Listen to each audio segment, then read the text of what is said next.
अस्सलाम वालेकुम dear friends. आज हम ऐसा मज़ेदार सा मीठा तैयार करेंगे जो कि शादियों में भी बनाया जाता है। अगर आप इसको दावत में या घर पे बनाएंगे तो यकीन करें ये इतना ज़बरदस्त बनता है कि बस आपको मज़ा आ जाएगा। 1 किलो दूध के साथ आप ढेर सारा मीठा बना सकते हैं, तो ये रेसिपी आपके बहुत काम आने वाली है। कम बजट के अंदर शादियों वाला मीठा बन जाएगा। रेसिपी पसंद आती है तो अपने दोस्तों के साथ इसको ज़रूर शेयर करें। मज़ेदार और सिंपल रेसिपी को स्टार्ट करते हैं। बिस्मिल्लाहिर्रहमानिर्रहीम। सबसे पहले मैंने 3 अदद बाउल ले लिए थे और उसके अंदर 3 मुख्तलिफ कलर की मैं जेली को डाल दूँगी। यहाँ पर आप जेली का कोई एक कलर भी इस्तेमाल कर सकते हैं, कोई मसले की बात नहीं है। तो यहाँ पे मेरे पास 3 अदद जेली थी, तो मैंने इसमें प्लेट के अंदर निकाल दी है और खौलता हुआ गर्म पानी इसमें 1 कप के बराबर मैं ऐड कर दूँगी और उसको अच्छे से मिक्स करने के बाद फ्रिज में रख दीजिए। ये बहुत ही अच्छे से जम जाती है 1 से डेढ़ घंटे के अंदर। तो बस यहाँ पर आपकी मज़ेदार सी 3 कलर की जेलियाँ तैयार हैं। आप कोई एक जेली का भी इस्तेमाल कर सकते हैं। तो बस दूसरा स्टेप हमें क्या करना है, खौलते हुए गर्म पानी के अंदर बारीक रंगीन सेवइयों को ऐड कर दीजिए और अच्छे से बॉयल कर लीजिए और छान के एक साइड पे रख लीजिए। अब यहाँ पर मैंने एक और पैन ले लिया था और उसके अंदर डालूँगी मैं 1 किलो दूध। तो यहाँ पर मैं इस्तेमाल कर रही हूँ मिल्क पैक क्रीम दूध का। तो यहाँ पे ये फुल फैट मिल्क मैंने लिया है, आप सादे दूध का भी इस्तेमाल कर सकते हैं। इसके बाद आपने इसमें 1 कप के बराबर चीनी ऐड करनी है। चीनी मेल्ट हो जाए, दूध आपका अच्छे से बॉयल आ जाए, तब आपने इसके अंदर कस्टर्ड डालना है। तो मैंने 1 ग्लास दूध के अंदर तकरीबन 5 से 6 चम्मच कस्टर्ड पाउडर डाला था। उसको अच्छे से मिक्स करने के बाद इसमें शामिल कर दीजिए। मैंने यहाँ पे वैनिला कस्टर्ड का इस्तेमाल किया है, आप कोई भी कस्टर्ड का इस्तेमाल कर सकते हैं, जो आपको पसंद हो ऐड कर दीजिएगा।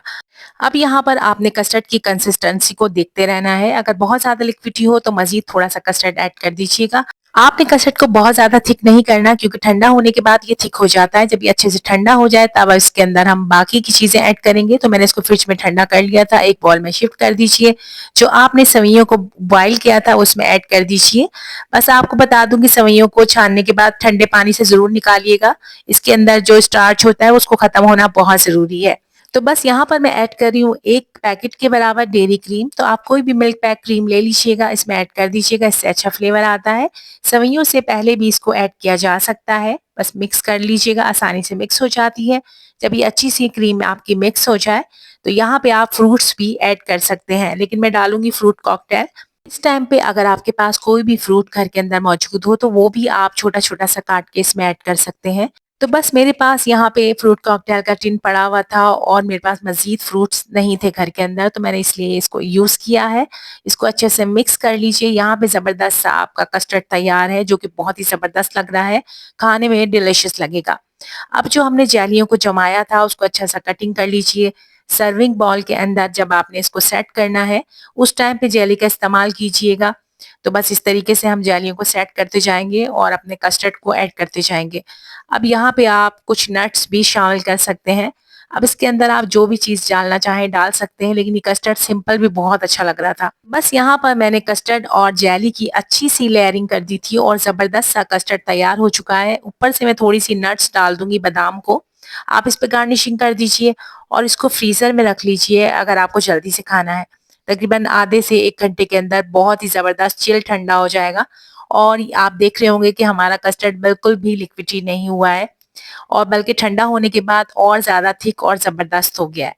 तो बस यही होता है कि आपने कस्टर्ड की कंसिस्टेंसी को चेक करना होता है और आपका बहुत ही डिलिशियस और मज़ेदार सा मीठा तैयार है। तो यहाँ मैं आपको बता दूँ कि 1 किलो दूध के साथ आपने इस कस्टर्ड को बनाया है और यकीन करें इतनी अच्छी क्वांटिटी में ये बन गया था कि मैं आपको बयान नहीं कर सकती। आपने खुद भी देखा होगा, तो आपने जब भी दावत करनी है इस मज़ेदार से मीठे को ज़रूर ट्राई करना है। रेसिपी पसंद आई हो तो लाइक, सब्सक्राइब कर दीजिए। अल्लाह हाफ़िज़।